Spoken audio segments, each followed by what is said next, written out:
बिस्मिल्लाहिर्रहमानिर्रहीम। अस्सलाम वालेकुम। आई एम ख्वाजा मोहसिन इनाम। स्टूडेंट्स, अल्लाह ताला से दुआ है कि आप खैरियत से हों। ये लेक्चर पिछले लेक्चर की कंटिन्यूशन है। पिछले लेक्चर में हमने सीखा कि एक लाइन एक पैराबोला को ज़्यादा से ज़्यादा 2 पॉइंट्स पर इंटरसेक्ट कर सकती है, और इसके अलावा हमने वो कंडीशन मालूम की कि जिसके लिए लाइन पैराबोला के लिए टेंजेंट होगी। स्टूडेंट्स, यही काम इस लेक्चर में हम एलिप्स और हाइपरबोला के लिए करेंगे। आइए शुरू करते हैं। स्टूडेंट्स, थ्योरम की स्टेटमेंट है, show that a line intersects a hyperbola at most 2 points and find the condition that a line will be tangent to hyperbola. Students, हमें साबित करना है कि एक लाइन एक हाइपरबोला को ज्यादा से ज्यादा 2 पॉइंट्स पर इंटरसेक्ट कर सकती है, और उसके बाद हमें वो कंडीशन मालूम करनी है कि जिसके लिए लाइन हाइपरबोला के लिए टेंजेंट होगी। स्टूडेंट्स, हमारे पास 2 तरह के स्टैंडर्ड हाइपरबोलाज हैं। एक वो जिसका सेंटर ओरिजिन पर और ट्रांसवर्स एक्सिस एक्स एक्सिस के ऊपर, और दूसरा वो जिसका सेंटर ओरिजिन पर और ट्रांसवर्स एक्सिस वाई एक्सिस के ऊपर। हमारी बुक में जो कंडीशन बनाकर दिखाई गई है वो ट्रांसवर्स एक्सिस एक्स एक्सिस वाले हाइपरबोला के लिए बनाकर दिखाई गई है, और उसी के रेलेवेंट हमारी एक्सरसाइज के अंदर प्रॉब्लम्स हैं। सो मैं भी वही हाइपरबोला कंसीडर करने जा रहा हूं। लाइन आपको याद है, हमने लास्ट लेक्चर में भी कंसीडर की थी, y is equal to mx plus C, यानी स्लोप इंटरसेप्ट फॉर्म। सो उसी पैटर्न पर ये थ्योरम प्रूव करते हैं। Consider a line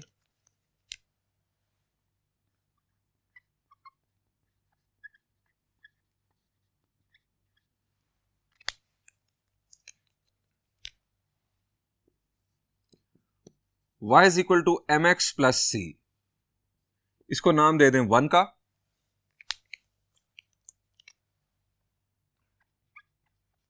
and a hyperbola, हम वो हाइपरबोला कंसिडर करेंगे जिसका सेंटर होगा ओरिजिन पर और ट्रांसवर्स एक्सिस एक्स एक्सिस के ऊपर। X square over a square minus y square over b square is equal to 1। अब स्टूडेंट्स, लास्ट लेक्चर में भी हमने बात की थी कि जब भी हमें 2 कर्व्स का पॉइंट ऑफ इंटरसेक्शन मालूम करना हो या पॉइंट्स ऑफ इंटरसेक्शन मालूम करने हो, तो हम उन 2 कर्व्स की इक्वेशंस को साइमल्टेनियसली सॉल्व करते हैं। हमें यहां पर क्या साबित करना है कि एक लाइन एक हाइपरबोला को ज्यादा से ज्यादा 2 पॉइंट्स पर इंटरसेक्ट करती है। इसके लिए हम ये साबित करेंगे कि हमारे पास 2 पॉइंट्स ऑफ इंटरसेक्शन आएंगे। हम ये किस तरह करेंगे? हम इन 2 इक्वेशंस को साइमल्टेनियसली सॉल्व करेंगे। अब स्टूडेंट्स, यहां पर हमें y की वैल्यू मिल रही है, दैट इज mx प्लस सी। हम ये y की वैल्यू यहां पर पुट कर सकते हैं। पुटिंग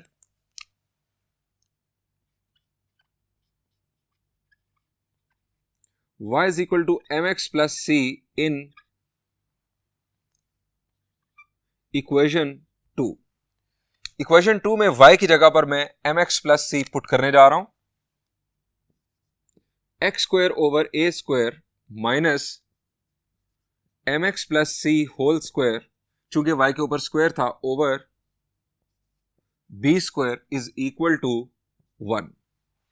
अब हमने इस इक्वेशन को सिंप्लीफाई करके सिंपल फॉर्म में कन्वर्ट करना है।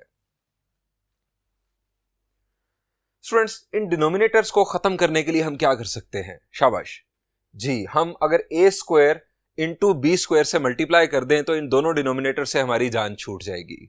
सो हम मल्टीप्लाई कर रहे हैं,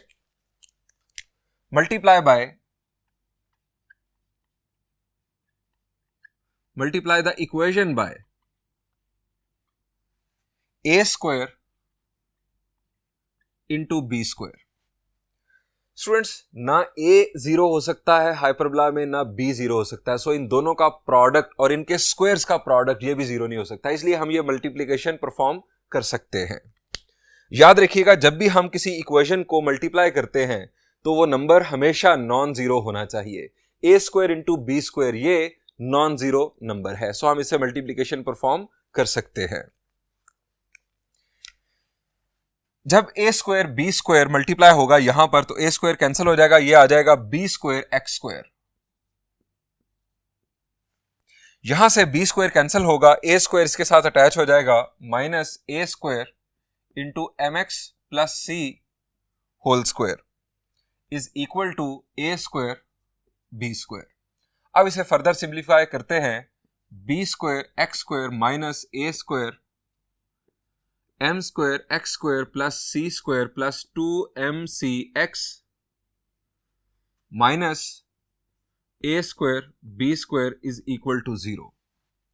further b square x square minus a square M square x square minus a square c square minus 2a square m c x minus a square b square is equal to 0। अब students इस equation को अगर आप गौर से देखें तो ये equation x में क्वाड्रेटिक है। हम इसको प्रॉपर क्वाड्रेटिक फॉर्म में कन्वर्ट करते हैं। हमारे पास x स्क्वायर वाली ये दो टर्म्स हैं, this one and this one. इन दोनों में से हम x स्क्वायर कॉमन ले सकते हैं। ये आ जाएगा हमारे पास b square minus a square M square और ये आ गया x स्क्वायर कॉमन। ये स्टूडेंट्स हमारे पास है x वाली term minus 2a square m c x और ये दो टर्म्स कांस्टेंट टर्म कंसिडर होंगी, minus a square c square minus a square b square is equal to 0। Students ये हमारे पास इक्वेशन आ गई। ये इक्वेशन x में क्वाड्रेटिक है। x में क्वाड्रेटिक होने का मतलब x की ज्यादा से ज्यादा दो वैल्यूज आएंगी। अब स्टूडेंट्स अगर x की हमारे पास दो वैल्यूज आएंगी तो हर x की वैल्यू के बदले हमें y की एक वैल्यू मिलेगी। जब हम वो x की वैल्यू यहां पर पुट करेंगे तो हमें y की एक वैल्यू मिलेगी। इसका मतलब क्या हुआ? इसका मतलब ये हुआ कि हमें साइमल्टेनियस सॉल्यूशन से दो सॉल्यूशंस मिल रहे हैं, x की एक वैल्यू और उसके कोरस्पॉन्डिंग y की एक वैल्यू। ये हो गया एक सॉल्यूशन, और x की दूसरी वैल्यू और उसके कोरस्पॉन्डिंग y की दूसरी वैल्यू, ये हो गया दूसरा सॉल्यूशन। स्टूडेंट्स ये दोनों सॉल्यूशंस ऑर्डर्ड पेयर की शक्ल में ग्राफिकली पॉइंट्स ऑफ इंटरसेक्शन के कोऑर्डिनेट्स होंगे। स्टूडेंट्स यहां से ये बात साबित हो रही है, इस क्वाड्रेटिक इक्वेशन की वजह से ये बात साबित हो रही है कि लाइन और हाइपरबोला के दरमियान ज्यादा से ज्यादा दो पॉइंट्स ऑफ इंटरसेक्शन हो सकते हैं। अब हम यहां पर रीजनिंग करके ये बात कंक्लूड करेंगे।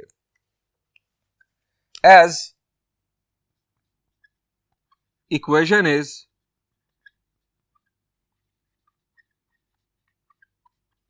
quadratic in x, we will have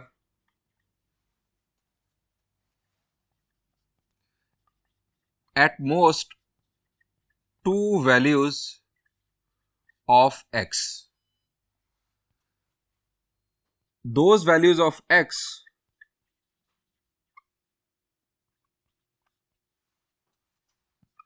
will give us two values of y. So, hence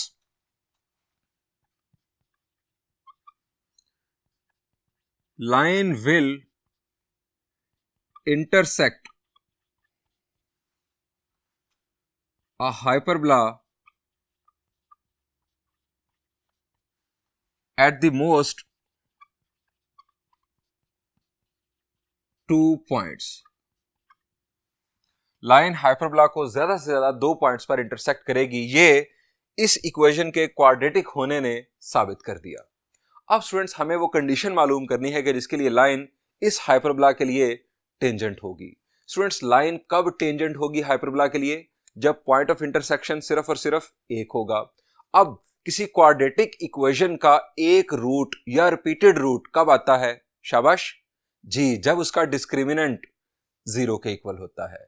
students हम इस क्वाड्रेटिक इक्वेशन का डिस्क्रिमिनेंट 0 के इक्वल लेंगे और उससे हमें मिल जाएगी कंडीशन। यही काम हमने लास्ट लेक्चर में पैराबोला के लिए किया था। Now to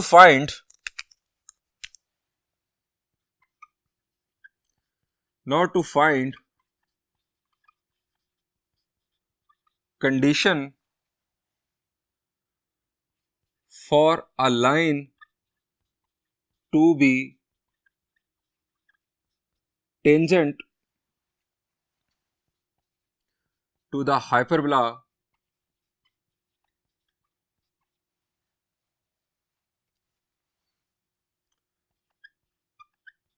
we will consider that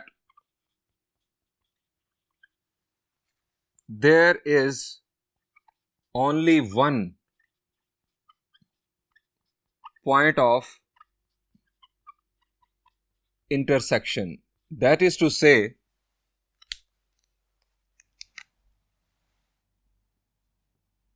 b square minus 4ac is equal to 0, यानी डिस्क्रिमिनेंट 0 के इक्वल होगा। अब स्टूडेंट्स हमें a, b और c की वैल्यूज चाहिए।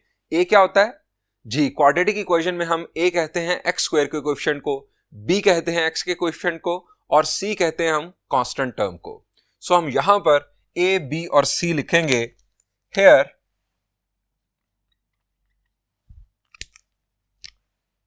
a की वैल्यू x स्क्वायर का coefficient b square minus a square m square, b की वैल्यू x का coefficient minus 2a square mc और c की value minus a square c square minus a square b square. अब students ये values हम discriminant में put करते हैं। Minus 2a square mc minus 4a b square minus a square m square और c की value minus a square c square minus a square b square is equal to 0। अब इसे करते हैं सिंप्लीफाई। यहां से स्टूडेंट्स आ गया 4a raise to power 4 m square c square minus 4, इन दोनों को पहले मल्टीप्लाई कर लेते हैं। Minus a square b square c square, a square b square c square, अब उसके बाद फिर minus a square b raise to power 4 minus minus plus a raise to power 4 m square c square minus minus plus a raise to power 4 b square m square, bracket closed, is equal to 0। Further simplification 4a raise to power 4 m square c square minus minus plus 4a square b square c square minus minus plus 4a square b raise to power 4 minus plus minus 4a raise to power 4 m square c square और minus 4a raise to power 4 b square m square is equal to 0। अब students देखें कोई like terms जो cancel की जा सके। शाबाश, 4a raise to power 4 m square c square, अगर आप गौर करें तो स्टूडेंट्स ये टर्म मौजूद है, ये नेगेटिव है, ये पॉजिटिव है, सो इन दोनों को कैंसिल किया जा सकता है। अब स्टूडेंट्स रिमेनिंग 3 टर्म्स में से कोई कुछ कॉमन मिलता है आपको। शाबाश, एक तो है 4, तीनों में है, दूसरा a स्क्वायर आपको तीनों में दिखाई देगा और तीसरा b स्क्वायर आपको तीनों में दिखाई देगा। सो 4a स्क्वायर b स्क्वायर ये आ रहा है common, 4a square b square लिया कॉमन, यहां पर आ गया c स्क्वायर, उसके बाद प्लस 4 कॉमन जा चुका, a स्क्वायर कॉमन जा चुका, इसमें से b स्क्वायर कॉमन तो ये रह गया b स्क्वायर, उसके बाद माइनस यहां से 4 कॉमन जा चुका, a स्क्वायर कॉमन जा चुका, रह गया a square, b square common जा चुका, साथ आ गया m square is equal to 0। Students इन दो फैक्टर्स का प्रोडक्ट है equal to 0। 4a square b square is equal to 0 और दूसरा case c square plus b square minus a square m square is equal to 0। 0 divided by 4 ये तो हो गया 0। a स्क्वायर b स्क्वायर क्या 0 हो सकता है? शाबाश, हमने क्या किया था, हमने a स्क्वायर b स्क्वायर से मल्टीप्लीकेशन की थी। a और b इन दोनों में से कोई भी हाइपरबोला के लिए 0 नहीं हो सकता। सो इन दोनों का प्रोडक्ट भी 0 नहीं होगा, इनके स्क्वायर्स का प्रोडक्ट भी 0 नहीं होगा। जब a 0 नहीं हो सकता, b 0 नहीं हो सकता, तो इनके स्क्वायर्स का प्रोडक्ट कैसे 0 हो सकता है? सो हम यहां पर लिखेंगे नॉट पॉसिबल फॉर हाइपरबोला।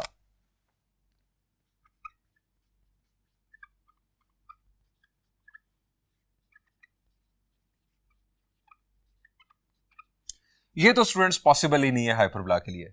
अब यहां से हमें कंडीशन मिलेगी लाइन के टेंजेंट बनने के लिए। अब कंडीशन हमने लास्ट लेक्चर में भी जब पैराबोला के लिए बनाई थी तो हमने c की वैल्यू फाइंड आउट की थी। यहां पर भी स्टूडेंट्स c की वैल्यू हम बनाएंगे ताकि हम वो c की वैल्यू लाइन की इक्वेशन में जाके पुट कर सकें। c square is equal to a square m square minus b square. अब दोनों तरफ अगर हम स्क्वायर रूट लें तो c की वैल्यू आ गई plus minus square root of a square m square minus b square. ये है students condition.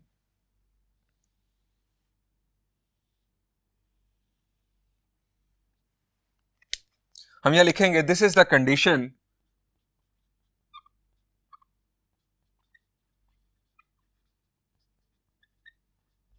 For which line will be tangent to hyperbola। ये स्टूडेंट्स हमें मिल गई कंडीशन। अब स्टूडेंट्स ये c की वैल्यू हम स्लोप इंटरसेप्ट फॉर्म में अगर पुट कर देंगे तो हमारे पास टेंजेंट की इक्वेशन आ जाएगी।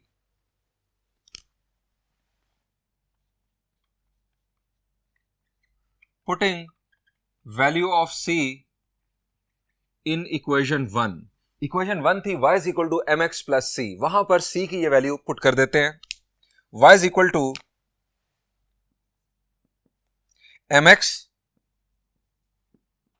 Plus C. अब c की value plus minus square root of a square m square minus b square.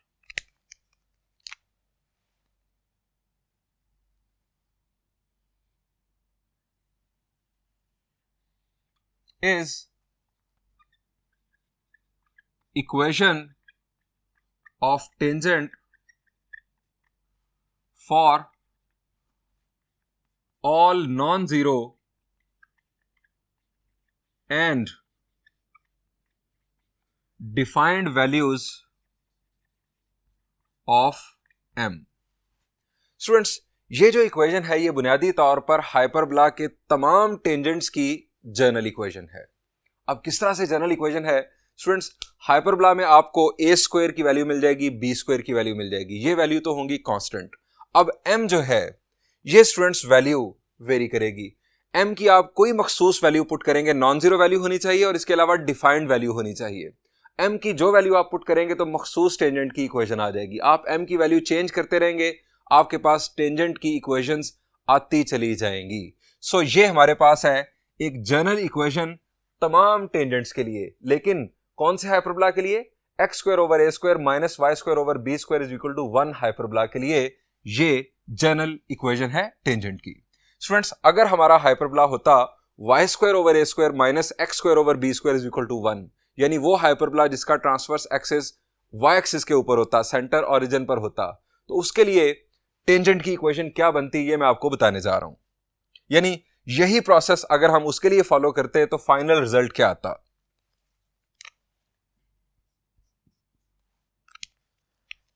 For y square over a square minus x square over b square is equal to 1,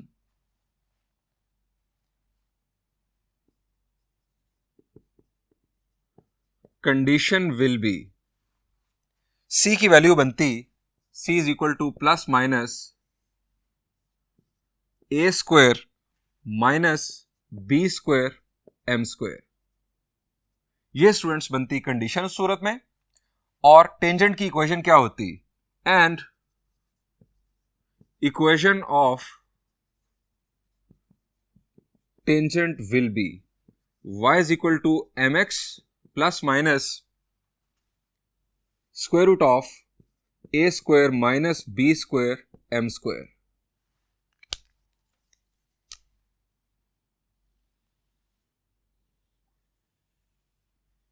यानी इस किस्म के hyperbola के तमाम tangents की general equation ये हमारे पास आ गई। यहां पर भी अगेन हमें ए स्क्वायर बी स्क्वायर की वैल्यूज रिक्वायर्ड है जो कि फिक्स रहेंगी। एम की वैल्यू आप चेंज करते रहेंगे, आपके पास टेंजेंट्स की इक्वेशंस आती रहेंगी। और एम की वैल्यू के ऊपर कंडीशन क्या है? m की वैल्यू के ऊपर कंडीशन इस सूरत में नॉन जीरो होना नहीं है, m की वैल्यू जीरो हो सकती है, m की वैल्यू जीरो हो सकती है, लेकिन जो m की वैल्यू है वो डिफाइंड होनी चाहिए। फॉर ऑल डिफाइंड वैल्यूज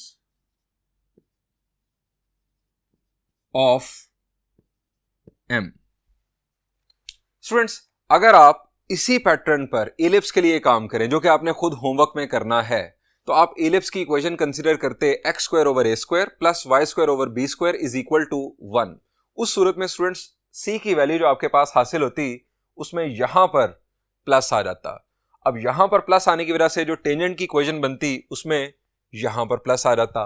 अब दूसरी तरफ अगर आप दूसरे इलिप्स के लिए काम करेंगे, यानी y square over a square plus x square over b square is equal to 1 के लिए, तो उस सूरत में यहां पर प्लस आ जाता, यहां पर प्लस आ जाता। आप होमवर्क में ये वर्किंग खुद कीजिएगा। अब बढ़ते हैं स्टूडेंट्स एक्सरसाइज 6.7 के रेलेवेंट प्रॉब्लम्स की जानिब।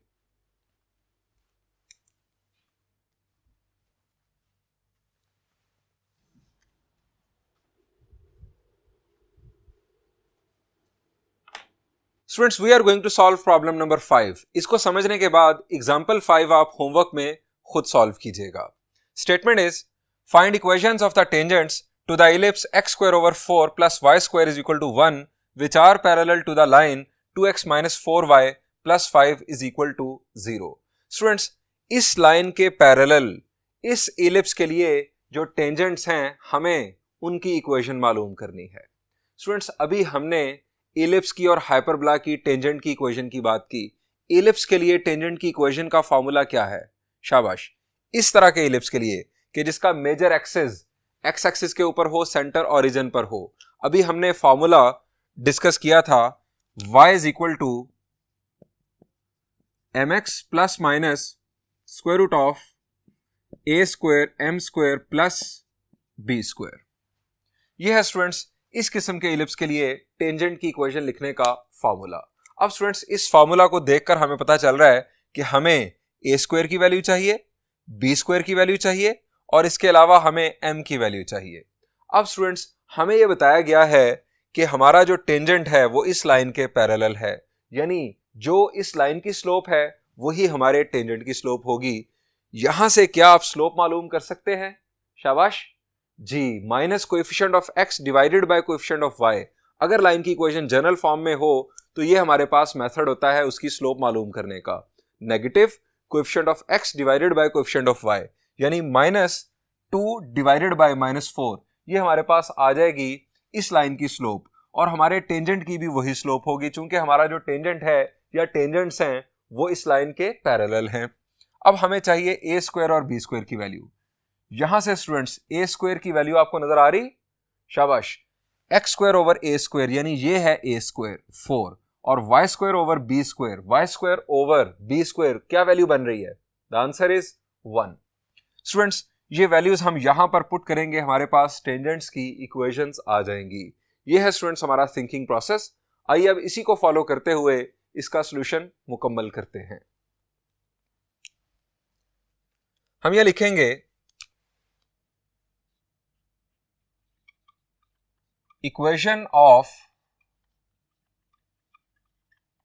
Tangent for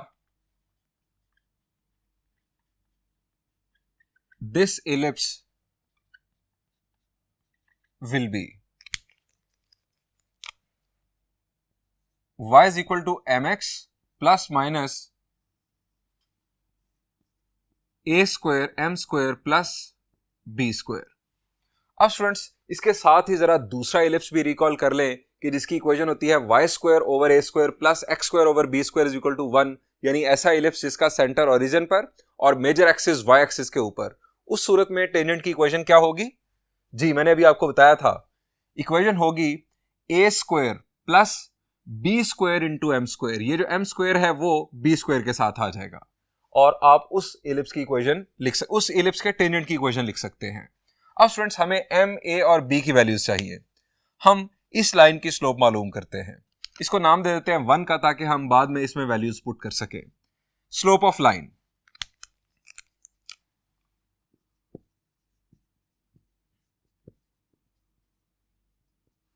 minus coefficient of x divided by coefficient of y। याद रखें कि लाइन की इक्वेशन को जनरल फॉर्म में होना चाहिए अगर आपने स्लोप मालूम करने का ये ट्रिक यूज करना है, या कम से कम x और y वाली वैल्यूज, x और y वाली टर्म्स वो इक्वल के एक जानिब जरूर हों। माइनस माइनस कैंसल, 1/2 हमारे पास आ गई slope of tangents 1/2। Reason tangents are parallel to line. अब स्टूडेंट्स हमें a स्क्वायर और b स्क्वायर की वैल्यूज चाहिए।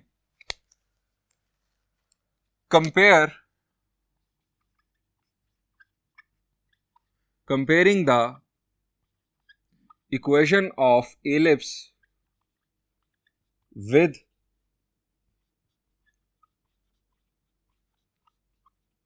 standard form,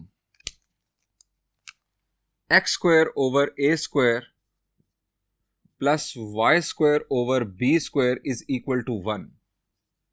a स्क्वायर की वैल्यू स्टूडेंट्स हमारे पास आ रही है 4 और b स्क्वायर की वैल्यू आ रही है 1। अब स्टूडेंट्स ये वैल्यूज हम पुट करते हैं, ये वैल्यूज हमारे पास a स्क्वायर b स्क्वायर और इसके अलावा ये वैल्यू है m की, स्लोप ऑफ टेंजेंट्स। ये वैल्यूज हम पुट करते हैं 1 में। Putting in 1, putting values in 1, y is equal to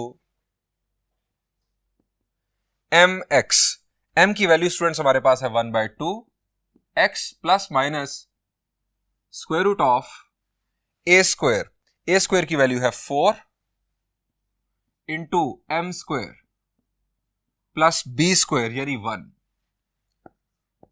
1/2 x plus minus square root of 2 का स्क्वायर 4 के साथ हो जाएगा कैंसल, यहां पर हमारे पास आ जाएगा 1 plus 1 it will be 2। y is equal to 1/2 x plus minus square root of 2। अब स्टूडेंट्स इसे करना है हमने फर्दर सिंप्लीफाई। फर्दर सिंप्लीफिकेशन का मतलब कि हमें ये टेंजेंट जो कि लाइन होती है, हमें इसको जनरल फॉर्म में इस इक्वेशन को कन्वर्ट करना है, इसके अलावा डिनोमिनेटर से जान छुड़ानी है।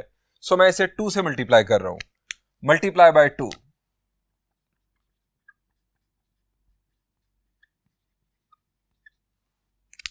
यहां पर आ गया 2y x plus minus 2 square root of 2। अब स्टूडेंट्स 2y को इस तरफ शिफ्ट कर देते हैं, x minus 2y plus minus 2 square root of 2 is equal to 0। ये स्टूडेंट्स हमारे पास दो इक्वेशंस आ गई, यानी उस लाइन के पैरेलल दो टेंजेंट्स इस इलिप्स के लिए ड्रॉ किए जा सकते हैं। Are equations of tangents. आइए स्टूडेंट्स इस सॉल्यूशन को ग्राफ में विजुअलाइज करते हैं। स्टूडेंट्स ये हमारा XY प्लेन, ये स्टूडेंट्स हमारे पास इलिप्स की इक्वेशन, इस इक्वेशन के मुताबिक ये हमने इलिप्स ड्रॉ कर लिया। ये स्टूडेंट्स गिवन लाइन की इक्वेशन के जिसके पैरेलल हैं हमारे टेंजेंट्स, ये लाइन की इक्वेशन और ये हमने लाइन ड्रॉ कर ली। स्टूडेंट्स यहां पर भी आप देख सकते हैं कि इस लाइन के पैरेलल दो टेंजेंट्स ड्रॉ किए जा सकते हैं। स्टूडेंट्स ये हमारे पास फर्स्ट टेंजेंट की इक्वेशन, ये हमने इस इक्वेशन के मुताबिक टेंजेंट ड्रॉ कर दिया, और ये दूसरे टेंजेंट की इक्वेशन और ये इसके मुताबिक हमने दूसरा टेंजेंट ड्रॉ कर दिया। ये स्टूडेंट्स हमारे पास दोनों टेंजेंट्स ड्रॉ हो चुके इस इलिप्स के लिए। बढ़ते हैं इसी टाइप के एक और प्रॉब्लम की जानिब। याद रखिएगा कि एग्जाम्पल 5 आपका होमवर्क है जो कि इसी के सिमिलर है। वहां पर हमें टेंजेंट्स के पॉइंट ऑफ कांटेक्ट भी मालूम करने के लिए कहा गया है। बहुत आसान, आप टेंजेंट की इक्वेशन को अगर इलिप्स की इक्वेशन के साथ साइमल्टेनियसली सॉल्व करेंगे तो आपके पास पॉइंट ऑफ इंटरसेक्शन आ जाएंगे, यानी पॉइंट ऑफ टेंजेंसी आ जाएंगे, जिन्हें पॉइंट ऑफ कांटेक्ट भी कहा जाता है। बढ़ते हैं एक और प्रॉब्लम की जानिब।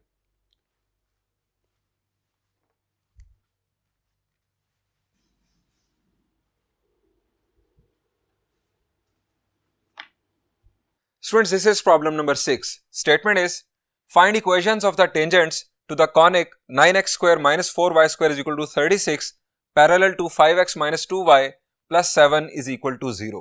Students, हमें इस लाइन के पैरेलल इस कॉनिक के लिए टेंजेंट्स की इक्वेशंस लिखनी है।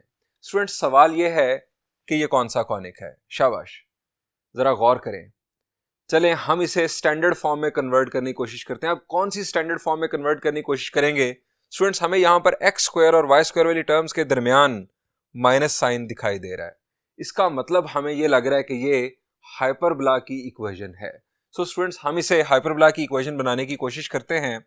यहां पर होना चाहिए 1, यानी मैं बात कर रहा हूं स्टैंडर्ड हाइपरबोला की। यहां पर होना चाहिए 1। यहां 1 बनाने के लिए हम इसे 36 से डिवाइड कर सकते हैं। एक्स स्क्वायर, जब इसे 36 से डिवाइड करूंगा तो यहां पर आ जाएगा 4 माइनस वाई स्क्वायर, यहां पर आ जाएगा 9 इज इक्वल टू 1। स्टूडेंट्स, ये किस किस्म का हाइपरबोला है? ये हाइपरबोला वाज़ेह तौर पर नजर आ गया। ये किस किस्म का हाइपरबोला है? शाबाश।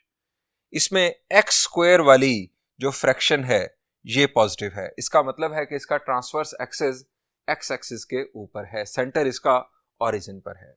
स्टूडेंट्स, इसके लिए टेंजेंट की इक्वेशन क्या होती है? शाबाश जी, हमने अभी कुछ देर पहले वो इक्वेशन बनाई थी। क्या है? y is equal to mx plus minus a square m square minus b square. Students, हमें 3 वैल्यूज रिक्वायर्ड हैं, a स्क्वायर, b स्क्वायर और m। a स्क्वायर की वैल्यू क्या है यहां पर? The answer is 4। b square की वैल्यू 9। हमें चाहिए m की वैल्यू। अब m की वैल्यू हमें कहां से मिलेगी? हमें बताया गया कि टेंजेंट्स जो है वो इस लाइन के पैरेलल हैं। जो इस लाइन की स्लोप वही हमारे टेंजेंट की स्लोप। स्टूडेंट्स, अब इसको स्टैंडर्ड फॉर्म में कन्वर्ट करने के बाद ये जो प्रॉब्लम है ये इनफैक्ट प्रॉब्लम नंबर 5 जैसा ही है।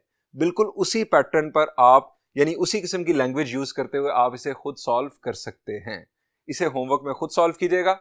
यहां पर मैं इस लेक्चर को एंड करता हूं। इंशाल्लाह नेक्स्ट लेक्चर में हम इन्हीं कंसेप्ट से मुतालिक कुछ मजीद प्रॉब्लम्स डिस्कस करेंगे। Thank you and Allah Hafiz.